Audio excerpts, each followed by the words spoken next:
Have you ever wondered what gives artists, speakers, athletes, and other successful people their edge? What tools do they rely on to stand out and beat the competition? Well, one answer is the topic of today's video, mental training and visualization. These two techniques are taught by top performance coaches as a way to hone your skills and improve your craft, even when you're not on stage, on the court, or in the studio. Study after study has proved their effectiveness, but you have to do it right to experience the benefits. So in today's video, I'll be sharing 3 key tips for optimizing your mental training and visualization, all based on Andrew Huberman's work, whose podcast on the topic is linked in the description box below. But first, what is mental training and visualization? Well, these are powerful techniques that involve practicing skills in your head to get better at them in the real world. Anyone can use them no matter what their goal is. The idea is that you imagine in as much detail as possible performing an action like stepping out in front of a crowd or kicking a football in a way that it would happen if everything went perfectly. And you imagine this in your head over and over again. When doing this, you help your brain get used to the experience and you train it for success, boosting your chances of actually succeeding in real life. So let's look at what the science says about how to get the most out of your mental training and visualization. The first tip is to keep them brief and simple. A comprehensive look at research on mental training was conducted in 2011. They found that it's best to spend about 15 seconds visualizing at a time, and if the action takes less than that amount of time to perform, it's best if it's repeated as many times as possible within a 15-second window. So for example, let's say you're practicing playing a guitar chord, which might only take 5 seconds to visualize. In this case, you should visualize this 3 times in one go, and then you should rest for 15 seconds, and then you should repeat it by visualizing playing the chord 3 times again.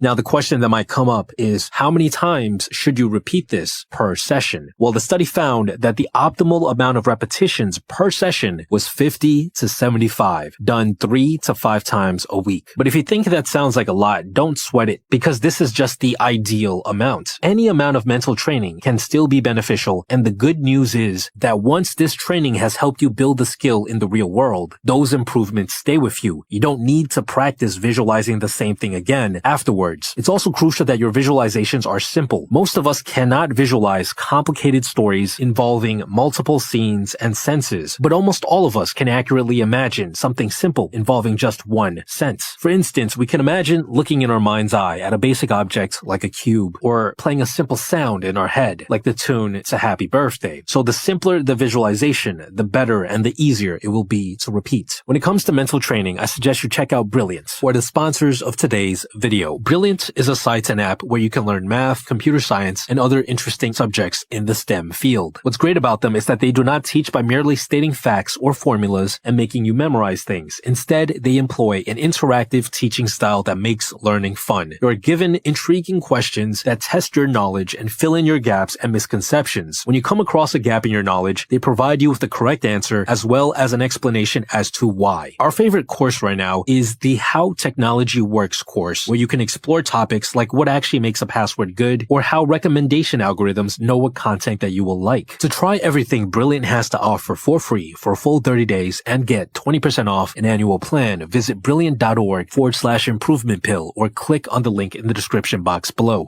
Now back to the topic at hand.